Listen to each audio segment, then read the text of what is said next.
सीताराम बच्चों। तो बच्चों, जैसा आपको पता है कि हमने हिमाचल प्रदेश पुलिस कांस्टेबल का जो एग्ज़ाम होने वाला है उसके लिए फ्री मॉक टेस्ट की सीरीज चलाई हुई है। तो आज हमारा 41वां मॉक टेस्ट है। तो आइए समय ना गंवाते हुए, 41वां नहीं, माफ़ कीजिएगा, 42वां मॉक टेस्ट है ना। तो समय ना गंवाते हुए सीधा प्रश्नों पे आते हैं। बोलता है कछुए का पर्यायवाची शब्द होगा। तो कछुए का पर्यायवाची शब्द क्या होगा बच्चों? कच्छप, कूर्म, चकवार या उपरोक्त सभी। तो इसका क्या हो जाएगा? इसका हो जाएगा उपरोक्त सभी। देखो, कच्छप, कूर्म और चकवार क्या हैं? ये आपके कछुए के सभी पर्यायवाची हैं। ठीक है, अगला प्रश्न करते हैं। बोलता है चांदी का जूता का अर्थ है महंगी वस्तु, रिश्वत, अधिक दिखावा या उपरोक्त कोई नहीं। तो इसका क्या हो जाएगा? चांदी का जूता का अर्थ हो जाएगा बच्चों आपकी रिश्वत को दर्शाता है ना। और देखो एक और भी है ना कि चांदी का जूता मारना। तो चांदी का जूता मारना का अर्थ क्या होता है? बोलता है कि पैसों के दम पर काम निकालना है ना। तो उसको बोलते हैं चांदी का जूता मारना है ना। और चांदी का जूता पूछे तो रिश्वत है ना। ठीक है, अगला प्रश्न करते हैं। बोलता है, और ये दोनों पूछे गए हैं ना, इनको अच्छे से याद रखना है। अभी ज़्यादा समय आपके पास बचा नहीं है, बस कंसिस्टेंसी के साथ लगे रहिए। अंधेर नगरी चौपट राजा लोकोक्ति का अर्थ है। तो अंधेर नगरी चौपट राजा लोकोक्ति का अर्थ क्या हो जाएगा बच्चों? अन्याय का बोलबाला, एक से बढ़कर एक महारथी, अच्छा राजा और बुरी प्रजा या उपरोक्त सभी। तो इसका क्या हो जाएगा? इसका हो जाएगा अन्याय का बोलबाला है ना। अगला प्रश्न करते हैं। बोलता है हिंदी शब्द किस भाषा की देन है? जो हिंदी शब्द है बच्चों, किस भाषा की देन है? फारसी, संस्कृत, लैटिन या पाली। तो इसका क्या हो जाएगा? इसका हो जाएगा आपका फारसी है ना। क्या हो जाएगा बच्चों? इसका हो जाएगा फारसी। अगला प्रश्न करते हैं। बोलता है हिंदी का पहला व्यवस्थित एवं परिनिष्ठित व्याकरण किसने लिखा है? तो हिंदी का जो व्यवस्थित एवं परिनिष्ठित व्याकरण है वो किसने लिखा है? कामता प्रसाद गुरु, किशोरीदास जी, सुनीति कुमार चटर्जी या श्याम सुंदर दास। तो इसका हो जाएगा कामता प्रसाद गुरु। पूछा गया प्रश्न है ये, है ना। बोलता है ई का उच्चारण स्थान होगा। तो ई का उच्चारण स्थान क्या होगा बच्चों? कंठ, तालु, मूर्धा या दंत्य। देखिए, जब भी आप इसका उच्चारण करेंगे ना, रटने की कोशिश मत करना। ई का जब भी उच्चारण करेंगे, जिह्वा जिस भी अंग को छूती है वही उसका उच्चारण स्थान होगा, है ना।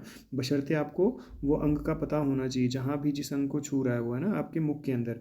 तो जो ई है ना, जब भी आप ई का उच्चारण करेंगे तो देखो आपकी जीभ किसको छूती है? वो आपको आपके तालु को छूती है। जो बच्चे नए हैं, है ना, तो वो आपको मैं बता दूं कि प्लेलिस्ट आप चेक कर सकते हैं ना। उसमें सारी चीज़ें जो भी पुलिस का आपके पाठ्यक्रम है वो सारी चीज़ें मैंने अच्छे से करवाई हुई हैं। उनको देख के जाना, और स्पेशली वर्ण वाला तो छोड़ना मत, है ना। बोलता है क्ष ध्वनि किन के योग से बनी है? जो क्ष ध्वनि है बच्चों, किन के योग से बनी है?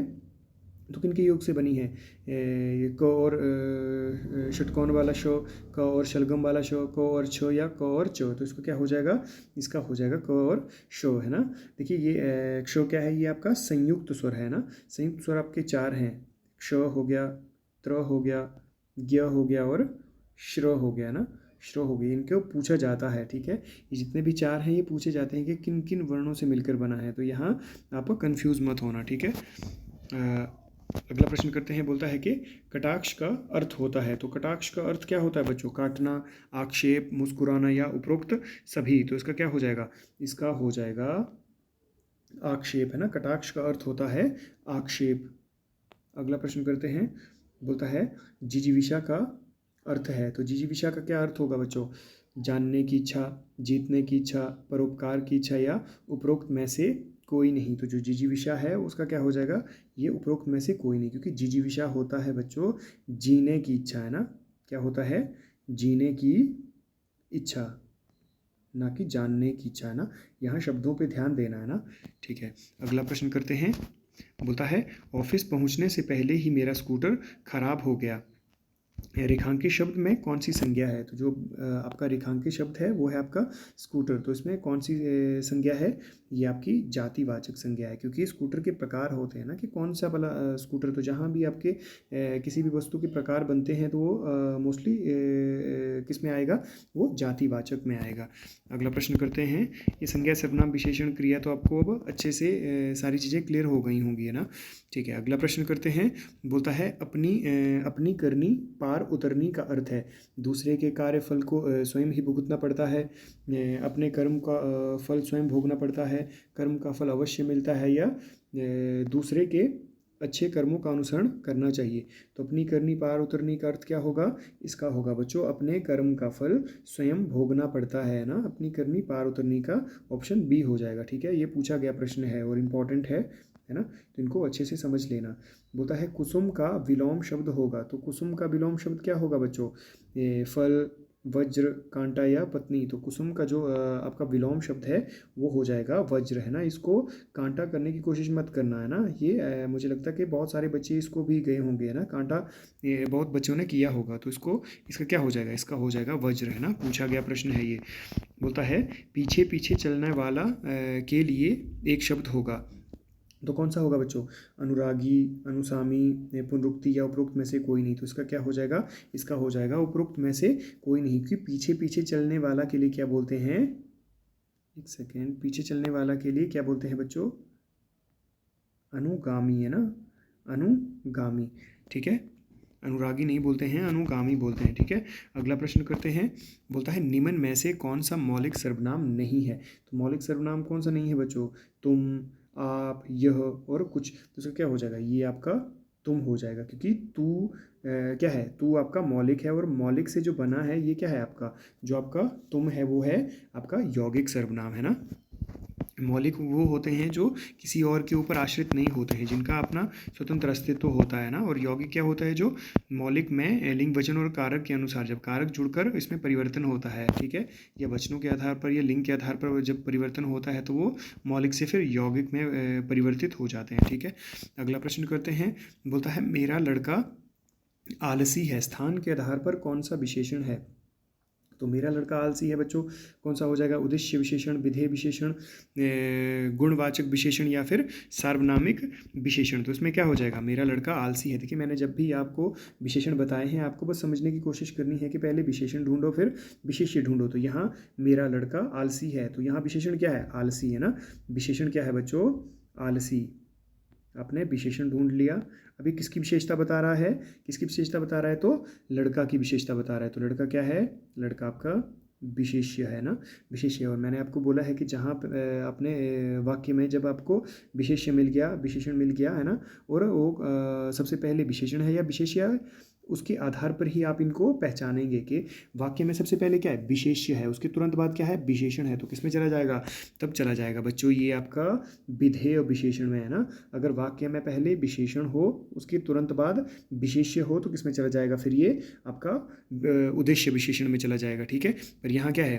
पहले आपका विशेष्य है, उसके बाद विशेषण है, तो ये आपका विधेय विशेषण में हो जाएगा। जो नया है बच्चा वो प्लेलिस्ट चेक कर सकता है ना, वहाँ सारे टॉपिक अच्छे से करवा दिए गए हैं। बोलता है वह तुम्हें लजा रही है, वाक्य में कौन सी क्रिया है? कि वह तुम्हें लजा रही है, वाक्य में कौन सी क्रिया है? अकर्मक, सकर्मक, द्विकर्मक और प्रेरणार्थक। देखो अकर्मक और सकर्मक में ही सबसे ज़्यादा दिक्कत आती है। तो मैंने आपको पहले ही बोला है कि जब आप क्रिया करने लगें तो पहले क्रिया और कर्ता ढूंढो, है ना। क्रिया और करता, है ना। जब ये दोनों मिल गए तो फिर इन दोनों के बीच में प्रश्न करो। क्या करो? प्रश्न करो। और प्रश्न कौन कौन से? एक सेकेंड, किसे, किसे और क्या, है ना।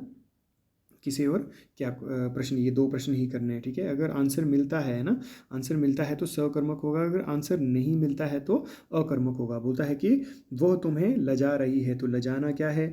लजाना आपकी क्रिया है ना। लजाना क्या है बच्चों? लजाना क्रिया है। अब लजाने की क्रिया कौन कर रहा है? कि वह, है ना, वह लजा रही है ना, लजा रही है, तो वो क्या है? वो आपका कर्ता हो जाएगा ना, वो आपका कर्ता हो जाएगा। प्रश्न करना है इन दोनों के बीच में ना, वह क्या लजा रही है? पहले क्या है? वह क्या लजा रही है, आंसर नहीं मिला। वह किसे लजा रही है? वह किसे लजा रही है? तो किसे लजा रही है? तुम्हें लजा रही है। तो तुम्हें आंसर यहाँ मिल गया, तो क्या हो जाएगा बच्चों? अगर आंसर मिल गया तो ये सकर्मक में हो जाएगा, क्योंकि कर्म का काम है ना, कर्म प्रभावित होगा, है ना। क्रिया का प्रभाव कर्म के ऊपर पड़ेगा, ठीक है, ना कि कर्ता के ऊपर। ठीक है, वो तुम्हें लजा रही है, तो किसे लजा रही है? तुम्हें लजा रही है। तो यहाँ आंसर मिल गया, तो किस में चला जाएगा? ये सकर्मक में चला जाएगा। बोलता है किशोर रोने लगा, वाक्य में कौन सी क्रिया है? तो किशोर रोने लगा वाक्य में कौन सी क्रिया है? सकर्मक, द्विकर्मक, संयुक्त क्रिया और उपरोक्त कोई नहीं। तो इसमें क्या हो जाएगा बच्चों? इसमें हो जाएगा आपकी संयुक्त क्रिया के किशोर रोने लगा। रोना और लगना है ना, रोना और लगना ये क्या है? ये संयुक्त क्रियाएं हैं। संयुक्त क्रिया होती है जब दो क्रियाएं एक साथ वाक्य में आए हैं ना, तो उनको क्या बोलेंगे? उनको संयुक्त क्रिया बोलेंगे। ठीक है, इनके साथ बस ना ना ही जोड़ देना है, आपको इजीली समझ में आ जाएगा ना। क्योंकि देखो सकर्मक तो है नहीं है ना कि किशोर रोने लगा, तो ये अकर्मक क्रिया के अंतर्गत आएगा है ना। द्विकर्मक भी नहीं है क्योंकि दो कर्म इसमें है नहीं। ठीक है, इसमें दो कर्म नहीं, दो क्रियाएं हैं, वो भी संयुक्त रूप में। ठीक है, अगला प्रश्न करते हैं। बोलता है अब से ऐसी बात नहीं होगी, वाक्य में कौन सा अव्यय है? तो समुच्चय बोधक, संबंध बोधक, क्रिया विशेषण या उपरोक्त में से कोई नहीं। तो इसका क्या हो जाएगा बच्चों? इसका हो जाएगा क्रिया विशेषण है ना। नहीं बात नहीं होगी, तो होगी मतलब होना, होना क्रिया है ना। ऐसी बात नहीं होगी, तो कैसी बात नहीं होगी?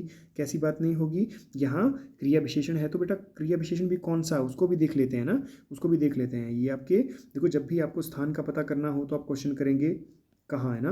आपको काल का पता करना हो तो क्वेश्चन करेंगे कब। आपको रीति का पता करना हो तो क्वेश्चन करेंगे कैसे। आपको परिमाण का पता करना हो तो क्वेश्चन क्रिया से करेंगे कितना, है ना, कितना। अब देखो यहाँ ये क्वेश्चन करेंगे हम क्रिया से, तो आंसर आपका मिल जाएगा कि कौन सा क्रिया विशेषण अव्यय है ना।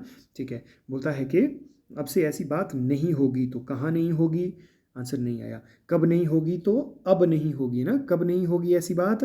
कब से नहीं होगी? तो अब से नहीं होगी। तो अब क्या है? ये आपका कालवाचक क्रिया विशेषण अव्यय है ना। क्या है? कालवाचक क्रिया विशेषण। तो ये आपका अब क्या है? ये कालवाचक में आ जाएगा। ठीक है, अगला प्रश्न करते हैं। तुम मेरा काम करोगे ना, वाक्य में कौन सा निपात है ना। तो तुम मेरा काम करोगे ना में कौन सा निपात है? नकारार्थक है, निषेधात्मक है, प्रश्न बोधक है या सीमा बोधक है? तो इसमें क्या हो जाएगा बच्चों? तुम मेरा काम करोगे ना, तो ना क्या है आपका? प्रश्न बोधक निपात है ना। जब भी मैंने आपको देखो निपात के बारे में पढ़ाया है ना, निपात के बारे में पढ़ाया, तो उसमें आपका सीमा बोधक कोई प्रकार नहीं बताया है उसमें, है ना। अब सीमा बोधक किसके अंतर्गत आता है वो आप मुझे कमेंट में ज़रूर बताएंगे ना, और अच्छे से उनको देख के जाना। देखो डायरेक्ट क्वेश्चन पूछता है यहाँ से। ठीक है, इनमें कौन कौन से शब्द आते हैं, ठीक है, वो चीज़ें आपने अच्छे से याद करनी है और समझनी है ना।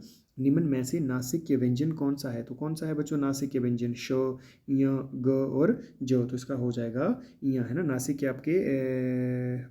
आपके जो वर्गीय व्यंजन है या स्पर्श व्यंजन है, तो उसके जो पंचमाक्षर है ना, कौन कौन से हैं? अंग, य, ण, न और माँ, इनको क्या बोलते हैं बच्चों? इन्हीं को ही नासिक के व्यंजन बोलते हैं। ठीक है, बाकी आप मुझे बता दीजिएगा कल के लिए किस टॉपिक पे है ना। देखिए अब आप लोग ही मुझे खुद ही बताएंगे कि किस में कौन से टॉपिक में आपको कौन से टॉपिक से संबंधित आपको PYQ चाहिए, या फिर ऐसा कर सकते हैं कि जितने भी हमने आज तक क्वेश्चन किए हैं उनको एक वीडियो के थ्रू, है ना, एक मैराथन हम ले लेंगे। हो सकता है कि 1 घंटे की मैराथन होगी, पर आपके 1000-1200 आई थिंक 1000-1200 से भी ज़्यादा हो गए हैं प्रश्न, है ना। आई थिंक इतना तो हो ही गया होगा। ठीक है, तो आप मुझे बता दीजिएगा, है ना। तो ज़्यादा नहीं, अगर 500-600 क्वेश्चन भी हम लेके आए हैं ना, तो वो भी बेहतर है। आप मुझे कमेंट करके बता देना कि अगर 20 क्वेश्चन ही चाहिए ना, मॉक टेस्ट के आधार पर ही चाहिए, तो ठीक है मैं ऐसे ही लेकर आऊँगा। ठीक है, अगर आपको मैराथन चाहिए पूरी, तो मैं पूरे सभी प्रश्नों को कलेक्टिव फॉर्म में आपके पास ले आऊँगा, है ना। अगर वर्णों से संबंधित चाहिए हो या सिर्फ पर्यायवाची ही, तो वो भी आप मुझे बता सकते हैं। बाकी ध्यान रखिए। सीताराम।